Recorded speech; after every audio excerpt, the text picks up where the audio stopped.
Okay, so today what we're looking at is a 50-meter long, perfectly insulated bar with a thermal diffusivity of 1 meter squared per second.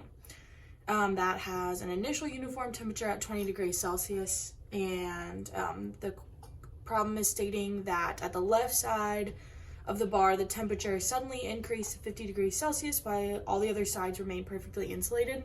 So we're going to be looking at two parts. For part one, we're going to be on paper writing down the set of Crank-Nicolson finite difference equations, and we're going to pay special attention to explaining how we arrive at the finite different equations for the insulated boundary. And we're going to be applying some knowledge of matrices and then the given step sizes of, we have change in x equal to 1 meter and change in t is 1 second, which is also going to help us in part two.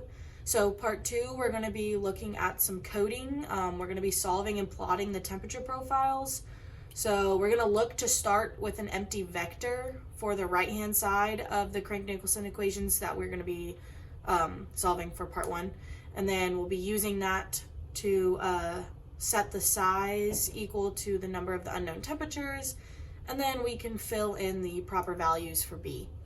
And for this problem, we know that the temperature indices of J are going to range from 0 to 49.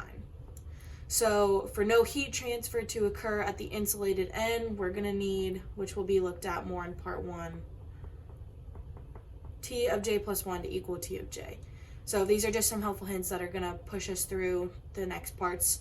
So basically, to get the T49, the equation for it is going to have to include T50, which is basically a fixed temperature that lies outside of the bar and is set equal to T49 when deriving the finite equation at the boundary. So these hints are going to help us in part one, and I'll get a new sheet of paper and we can start with the Crank-Nicolson equations. Okay, so we're looking at part one now, and we know from the givens that the thermal diffusivity is equal to 1 meter squared per second. The bar length is 50 meters. Temp is set at 20 degrees Celsius, and then when the temp of the left side is increased, we're looking at 50, so that's for the left. So we're looking at the Crank-Nicolson method. So in numerical analysis, Crank-Nicolson method is basically a finite difference method. So it's used for numerically solving the heat equation and other similar partial differential equations. So just to give us a little bit of a visual, we're looking with respect to like position and time. So if you're looking at a current position and a current time, if you want to look at a previous position or a future position, it's just that -1 and +1. So in this case, J, position, and time. But if you want to look at a future time, which in this case will be helpful to us, still J in this case, but now we're looking at n+1. So the J's will carry through, and so will this n+1. So on this side, we're going to have J -1, n+1, and J +1, n+1. So this is just a visual to help us with the next part and with when we look at the tridiagonal matrix algorithm. So, but just to start, basically Crank-Nicolson stating that the temperature at the current position J and the next time, n+1, minus the temperature at the current position and current time divided by change in T is going to be equal to a longer equation. But let's just start with that left side, writing it all down. So we can actually say that this change in temperature over a change in time is equal to alpha, and that's times second derivative of temp over second derivative with respect to x. And we can actually rewrite this with respect to the position and time like I had just described. So we'll go ahead and rewrite this over here. We have T, J, n+1 is T, J, n over change of T. So that's what I had described previously, and now we're setting that equal to alpha to change in x squared, like that. And that's all multiplied. Now we're putting the temperature with respect to position and time. So we have t, j plus 1 to the n minus 2, tjn plus tj minus 1 to the n, and that's all over tj plus 1, n plus 1 minus 2, tj n plus 1 plus 2, or plus t j minus 1 n plus 1. So that's our new equation here, but we're going to want the average of this. So we're not going to go through the stability of everything, but basically this works for any value of r. So in this case, we're defining r. So we can take that change of t and multiply it to the other side to get it out of the denominator. So then we have alpha and change in x squared, 2 times the change in x squared. So now that we have this r value, we can actually rewrite and substitute r in there. So we're gonna have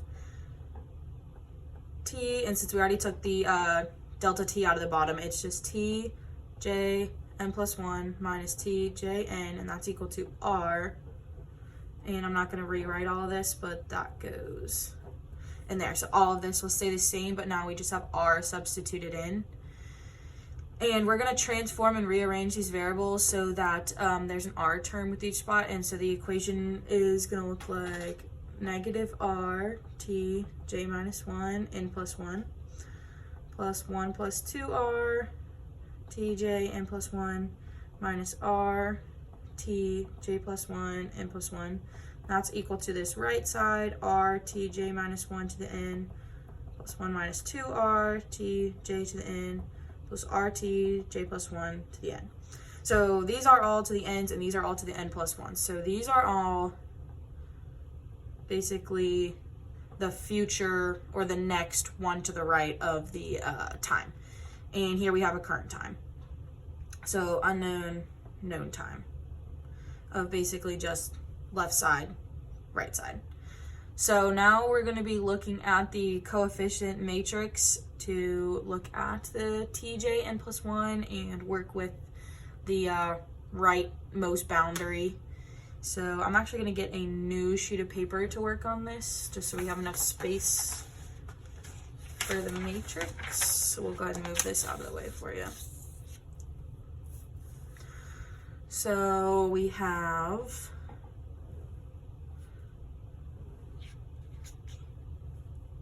times this middle one here, and we have a large one to the right, but I'm not going to close this side yet because it takes up a lot of space, so I want to make sure I have space to write. But basically what we're starting at is j equals 0, and that's going to go all the way down to the j equals 49, but we're just going to go ahead and write an arrow just to say that we're looking that way. And this is tj n plus 1. So basically t of 0, n plus 1, t of 1, n plus 1, and we'll just stop like we did with j equals 1. And that goes all the way down just like the other one did to t49, n plus 1. So on this left matrix here, we're looking at j equals 0. So this first value is going to be 1 plus 2r. Sorry, I hiccuped. This is negative r, and the rest are zeros. And then on the j equals 1, we have negative r, 1 plus 2r, negative r, rest are zeros. So this pattern carries down throughout the entire thing till j equals 49. And since this carries all the way down, we're going to get this right-hand side. But first, I'm going to go ahead and show you what these will carry down to. So this is going to be negative r. This negative r will also carry. And then we have this 1 plus 2r. So this is kind of where the insulated end comes into play. Since the end is insulated, at that end, we say that, I'll put it down here just because it's also going to help us in the future, tjn plus tj plus 1 to the n. Oops. Those are equal. So, because since it's perfectly insulated adiabatic side of the rod, that's what we use. So, technically, this 1 plus 2r at the end will become 1 plus r, because the temp 1 more to the right has to be equal to the previous when the j corresponds to the insulated end. So now that we have that, we can go ahead and solve. So looking at our leftmost boundary at the j equals 0, we have from the previous equation that was written out, I'll bring it back, the RTJ minus 1 and the has to be equal to the negative RTJ minus 1 n plus 1. So that all will help us in this leftmost boundary at the j equals 0 spot. So now we have, and we're just going to call it t left just to make it a little bit easier. So we'll have r t left to the n plus 1 minus 2r tjn plus r t j plus 1 to the n plus r left n. So I'm going to go ahead and close that now that I know how far to write. And at j equals 1, it's basically just the right side of this equation here. So I'll go ahead and rewrite that. We have RTJ minus 1 to the n plus 1 minus 2R TJN plus RT J plus 1 to the n. That's what that one. And this same line here is basically carried out all the way down to J48, and then the rightmost boundary we're going to deal with now. So now we are going to have RT J minus 1 to the n plus 1 minus 2R, close that, TJ to the n plus RT. So basically now we have the right,